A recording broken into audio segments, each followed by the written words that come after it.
Hello friends, today we are going to learn how to create the exe for our console application and how can we run our console application from the exe. Before that, in previous video we already learn about how to create a console application and how can we write the code in a console application and how can we run the console application from the Visual Studio. Today is the very different video and we just going to learn about the exe of our application. So in real time, basically we develop our application in a Visual Studio, but in a real time we have to deploy this application in a particular location, yeah, in a particular server location to execute our code. So we cannot deploy source code, we basically deploy our executable file or exe file to run our application. So that in previous video we create a project in desktop location. Here you can see I have a project folder. I just double click on that project folder. You can see here we have one folder, one file. File name is Microsoft Visual Studio Solution. Basically, it is our project solution file. We can open our project by double click on that solution file. So I'm going to be open. I'm just double clicked on solution file. You can see our project is open, and here is a class file, and here is our other app config file, references. You can add properties. So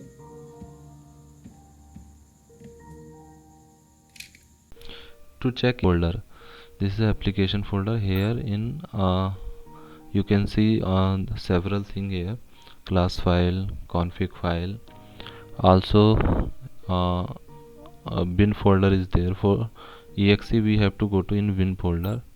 In debug folder you can see here application file. This is our main exe.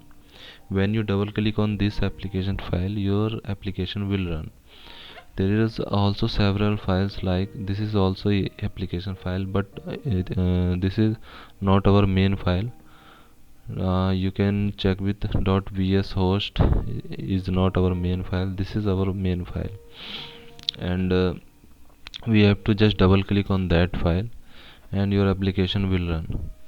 For example, I am just double clicking on. You can see application start running. I just type one input, enter second input, enter. You can see the result 5 plus 5 is equal to 10, and type any key, application will close. This is our previous program. Now I'm going to change something in my program. I just open same I just open window. I'm not going to close it. I'm again go to the main folder. Okay, in another window. Okay, I'm just double click on solution file. You can see our application open in Visual Studio. When you double click on solution file,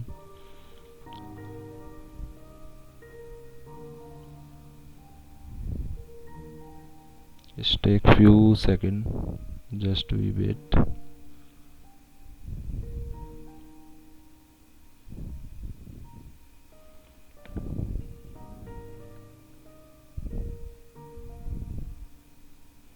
It is basically depend on your system speed, how much second it will take to open. Sometime it will open very fast. Okay, this was our previous program. We have to input and finally we show the result. Now I'm going to add one more input. For example, I am just copying this code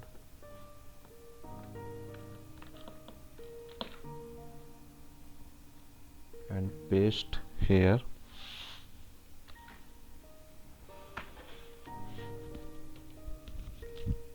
I'm just change some text like third number,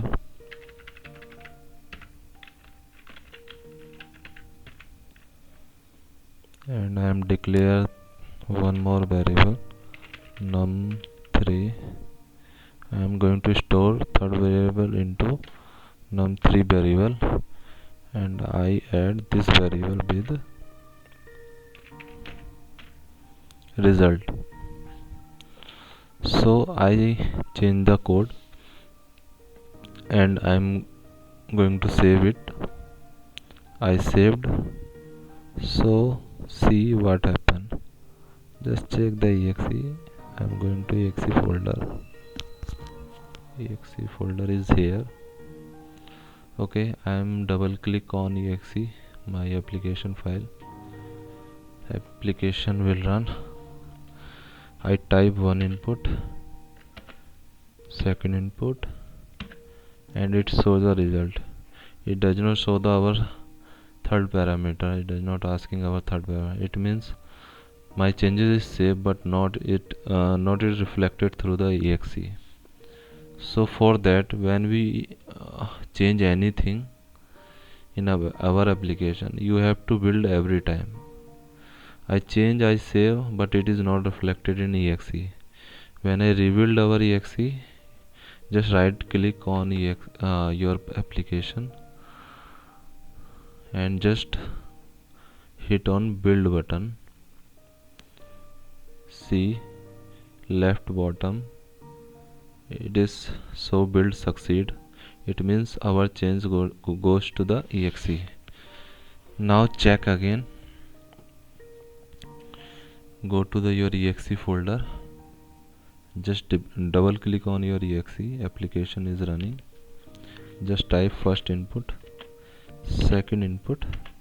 At this time it is asking third input. It means our change goes to exe after build your application. If you not build your application, your changes not goes to the exe. And now I type third input and it show the result, and I click any key, then it will close. This is our simple program.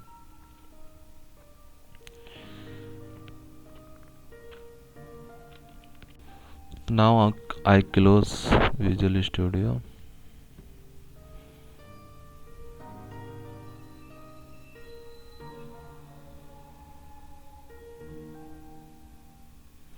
It's closed, and I go to again exe folder, and I just copy this application file and paste outside here. Okay, it is come here. There is no need the folder. I just close the folder window. I also close other windows. See, here is our application main folder, and this is our exe file. When click exe file, same thing happen.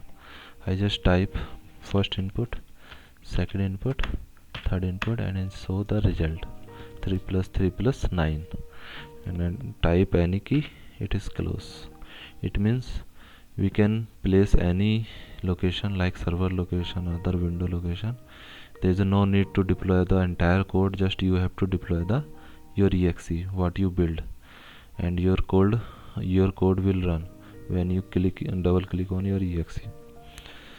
And in a live scenario, normally we not going to deploy our entire project or entire code on the server location.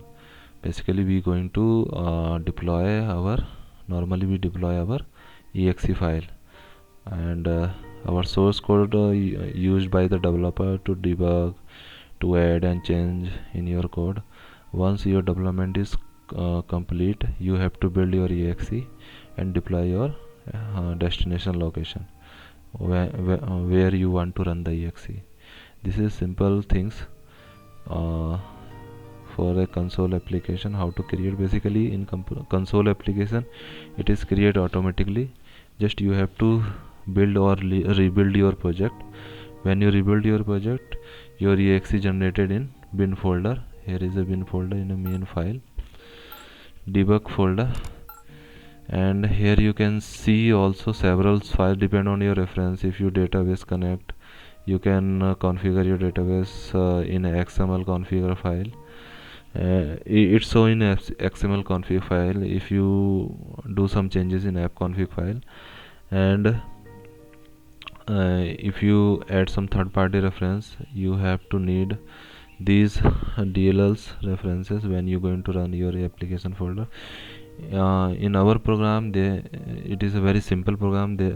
We don't take any references. Then you can simply run the exe. When you have some references, you have to move entire folder like debug folder, and because of these supporting files required to run your exe, if you have some extra DLLs or extra references. I hope you guys understand how to create a DLL, how to create a exe for your console application, and how can you run your exe file, how can you run your console application through exe file. In next video we will discuss how can you schedule. It means in live scenario, every time user not going to be hit the exe, you have to basically schedule on a particular time, on every day or every time interval it should be run again and again. So we will learn these things in next video. If you not see our my first video how to create a console application, I put the link this video in description for box. Just I request you just see this video first and then go to this second video. Thank you for watching this video.